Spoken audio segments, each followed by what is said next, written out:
Bismillahirrahmanirrahim. Assalamualaikum warahmatullahi wabarakatuh. Pada kesempatan kali ini saya akan memaparkan sebuah materi pengaruh laju sedimentasi terhadap tutupan terumbu karang pada mata kuliah sedimentologi kelas A. Perkenalkan, nama saya Agung Afandi, NIM L01191057.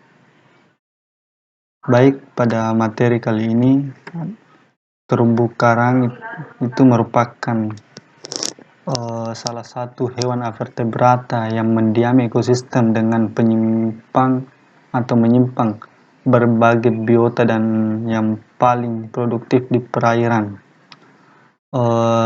Terumbu karang ini juga biasa disebut dengan coral reef, yang dimana ekosistem ini memiliki peranan paling penting baik secara ekologis untuk biota perairan dan juga fisik sebagai penahan gelombang laut yang menuju ke daerah pantai. Peranan penting yang dimiliki oleh ekosistem terumbu karang dapat menunjang keberlangsungan hidup biota perairan pada ekosistem lainnya yang berada di kawasan pesisir laut. Sebaran terumbu karang ini dapat kita jumpai di dunia dan juga di wilayah Indonesia, yang dimana sebaran terumbu karang hampir ditemukan di seluruh perairan Indonesia dengan jumlah jenis cukup bervariasi. Jenis karang yang ditemukan di Indonesia yang teridentifikasi diperkirakan sebanyak 590 jenis yang termasuk dalam 80 marga karang.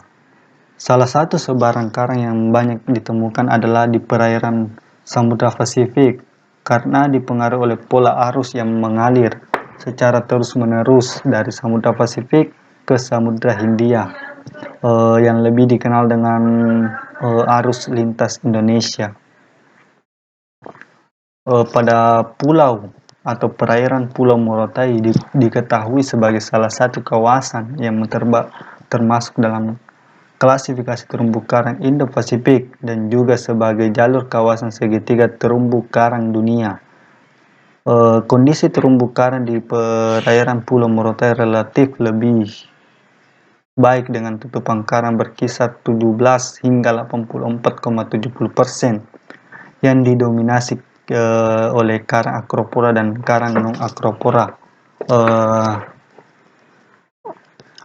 Pada faktor pertumbuhan karang itu ada beberapa faktor yang dipengaruhi oleh pengaruh fisik lingkungan, seperti pada pola arus yang dapat berpengaruh pada faktor pertumbuhan, kemudian pasang surut dan laju sedimentasi. Pada pasang surut, biasanya itu terjadi pada bulan Mati hingga menuju ke bulan baru, dan kemudian pada surut itu biasa terjadi pada waktu bulan purnama. Kemudian ada juga faktor pertumbuhan yang disebabkan oleh kecerahan perairan dan parameter lainnya. Parameter ekologi yang paling berpengaruh terhadap pertumbuhan karang dan kelangsungan hidup karang dipengaruhi oleh beberapa faktor seperti sedimen, arus, ada juga suhu, cahaya, kekurangan dan salinitas. Ya, pada pertumbuhan karang juga ditinjau dari penetrasi cahaya rendah, diakibatkan dari banyaknya partikel-partikel tersuspensi yang masuk ke laut. Adapun laju sedimen, yang dimana laju sedimen ini merupakan suatu proses pengendapan sedimen yang disebabkan oleh sifat mekanis materi tersuspensi di air atau proses pembentukan dan akumulasi sedimen pada lapisan permukaan dasar perairan dalam setiap satuan waktu. Pada proses laju sedimen ini dari bahan tersuspensi tergantung dari struktur fisik bahan itu sendiri, seperti volume, permukaan, densitas, dan porositas. Sifat fisik ini adalah sifat fisik air laut. Kemudian itu Umumnya efek smothering terhadap terumbu karang adalah akibat dari terjadinya pengendapan sedimen tersuspensi ke dasar perairan di mana terumbu karang berada. Sedimentasi di sini merupakan salah satu faktor yang diduga menyebabkan terumbu karang menjadi terhambat pertumbuhannya atau bahkan sampai kematian yang biasa disebut dengan coral bleaching atau pemutihan karang. Tutupan terumbu karang akan mengalami peningkatan kerusakan apabila meningkatnya sedimentasi.